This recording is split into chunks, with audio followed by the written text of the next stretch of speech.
Welcome one and all. I'm Mark Passio of whatonearthishappening.com.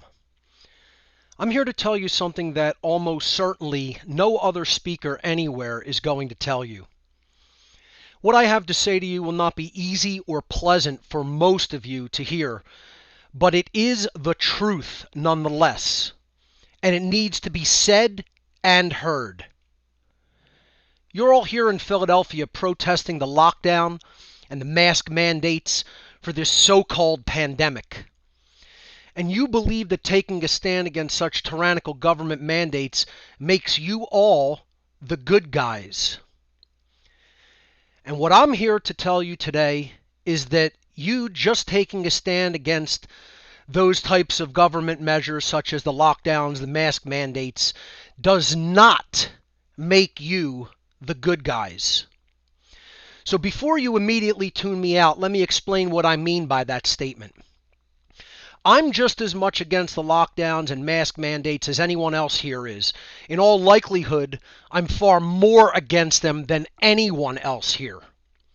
The lockdowns and mask mandates, however, aren't the actual problem.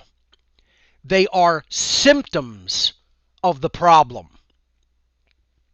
The actual problem is a matter of what most human beings, unfortunately, still to this day believe in their own mind. And very unfortunately, I must tell you that the vast majority of you here today are still part of that problem because of what you yourselves still believe. You are still driving the negative dynamic in this situation based upon a false belief that you still hold. This belief is that the very concept of authority over others can possibly be morally legitimate. The belief in authority is the belief that some people have more rights than others. It is the belief that some can rightfully command others. It is the belief that some are rightful masters, while others have a moral obligation to obey this master class, who calls themselves government. By any true definition, what this really is slavery, if we are being honest with ourselves.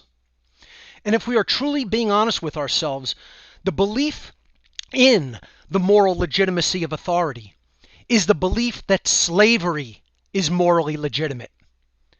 This belief is the real virus. And this belief is what has morally infected the overwhelmingly vast majority of the human population, including most of you here today. For the past 15 years, I've been doing nothing else but trying to teach people true morality. The actual, real, definitive, and objective difference between morally right thought and action versus morally wrong thought and action. And based upon what I'm seeing in the world today, I've had little to no success, because most people still believe in the authority of government with religious fervor. Not only is the belief in the moral legitimacy of government a false religion, which is antithetical to true morality, but the belief in authority in general is the textbook definition of a cult. A cult is formed when adherents to a false belief system become physically dangerous to those who do not adhere to its sick beliefs by conducting and condoning violence and coercion against the non-believers. The belief in government is the belief that some people have the so-called right to engage in violence and coercion against others who have not initiated aggression against others. The very belief of condoning such an immoral condition makes someone a bad person. Yes, it does. Let me repeat that. The very belief or condoning of such an immoral condition, the slavery of government, makes someone a bad person. Yes, it does. The very belief or condoning of such an immoral condition as believing in the moral legitimacy of authority and government makes someone a bad person. Yes, it does. You see, most people here today want to end the lockdowns because the lockdowns affect them personally. But if actually given the chance, they would have government coerce others in whatever ways they want. If they held its reins, if they held that kind of power in their hands, then it would be a different story. Most people don't want to dismantle the very apparatus of government. They want to control it. They want to wield it. And they wrongly believe they can control such an immoral institution. That is one of the primary reasons why you cannot be a truly good person and support and believe in the moral legitimacy of government. Just ask yourself this simple question. Was the very concept of kingship in the old world ever morally legitimate? Was it ever morally legitimate for a king to claim that he is the ruler over everyone in the land that constituted his kingdom?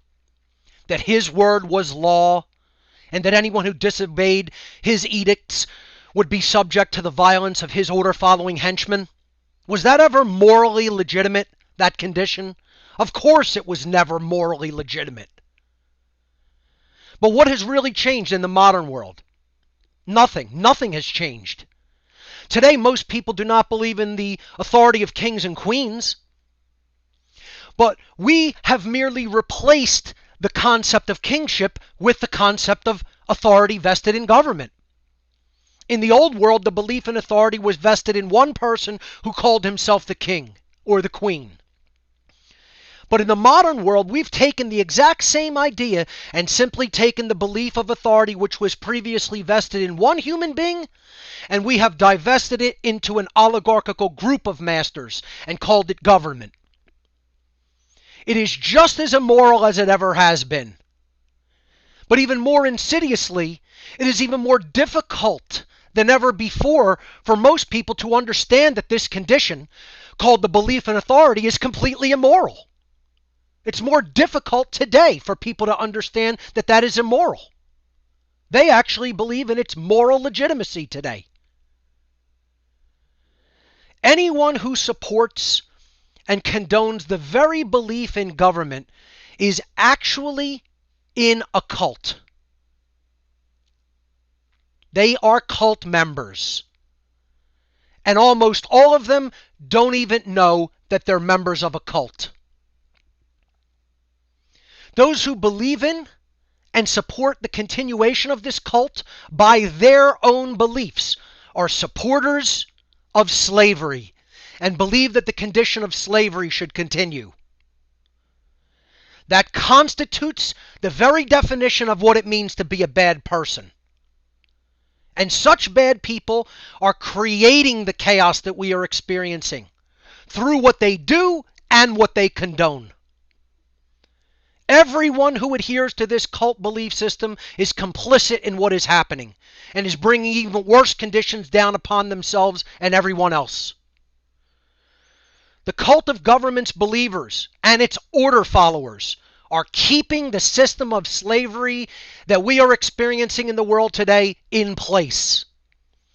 Unfortunately, they actually deserve the slavery that they themselves have allowed. The problem is that they're dragging many, many, many others who do believe in true rights and true freedom down into that morass with them. The definitive matter-of-fact truth is that there is no authority vested in humanity. The laws of the creator of the universe are the only authority in nature. Our rights come from the creator of the universe and its spiritual moral laws, not from humankind, not from government. You cannot petition an illegitimate authority for rights that are your birthright. Government has no moral legitimacy to exist. and no so-called authority has the right to make a claim of ownership upon your body, your property, or the fruits of your labor. Any such claim is the claim of ownership upon you, which is called slavery. Sadly, the vast majority of you still don't know this. The vast majority of you would still vehemently disagree with such truth, due to the mental programming you have been subjected to over the course of your lives.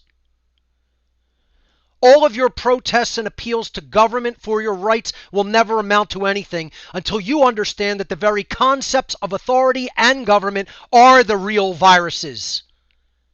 They are mind control programs. They are the real enemy. And unfortunately, most of you still believe in their legitimacy. Your very belief in the idea of authority is what is fueling the power over this master class to rule over you. And because most of you still steadfastly refuse to abandon that cult belief, do not expect your situation to improve. Expect it to become vastly, gravely worse. The only solution is to develop an understanding of natural law, the moral laws that truly govern our entire universe and our own human existence, by ensuring that we, personally, experience from this world exactly what we have put into this world through our thoughts and actions. When you study how natural law works, you will discover that whether humanity experiences freedom or slavery is part of this body of moral laws. I personally refer to this dynamic as the law of freedom. As the morality of humanity collectively increases, humanity collectively becomes and remains more free. And as the morality of humanity collectively decreases, humanity collectively becomes and remains more enslaved. All you need to do is observe the manifested result. Are we as a species free, or are we as a species enslaved? And if you're honest about the answer to that question, answering it will allow you to see exactly how truly moral we are as a people, as a species. If we're being honest with ourselves, this isn't very encouraging. And to be even more honest and frank, most of you are contributing to the negative manifestation, the negative result, by the very nature of what you yourselves still cling to in your belief system, which is false and immoral. Until your own mind changes, the reality around you cannot become changed for the better. That is universal law. We are manifesting exactly what we do not want because we are, as a species, almost completely unconscious of how the real laws of manifestation work. They work based upon whether we are truly moral beings or not. And as a species, we are most certainly immoral beings because of what we believe and what we continue to condone. Humanity deserves what it gets and will get what it deserves according to the natural law, the laws of the creator of the universe, the only legitimate authority in this world. The negative manifestations that are existing and will continue to exist are manifestations of our own thoughts and actions, and they will continue to worsen until we make the conscious free will decision to change what we believe. This shift in consciousness will not be easy or fun. As a matter of fact, because of our insistence and persistence in believing what is false and believing in and condoning what is immoral, this change in consciousness will be a tremendous, great work. We must rid ourselves of our false belief in authority, or else nothing is going to change for the better. You yourselves must go much further than the halfway point in awareness at which most of you have stopped. If you do not, each, as individuals, make that great change of awareness inside yourself, the negative result you receive will manifest because you yourself allowed it. If you make that negative choice by continuing to believe in the moral legitimacy of authority, which is the belief in the moral legitimacy of slavery, then know that it was you yourself who chose slavery. You yourself chose these conditions. You yourself helped to manifest them. Don't say I didn't warn you. I've been warning people for the last 15 years of my life. And those who have heard this and this bitter pill hasn't been so easy to swallow for you in the crowd here today, you could feel free to get as offended as you like about what I've just said here today. It won't change the definitive facts and truth of this matter. And that's all I have to say.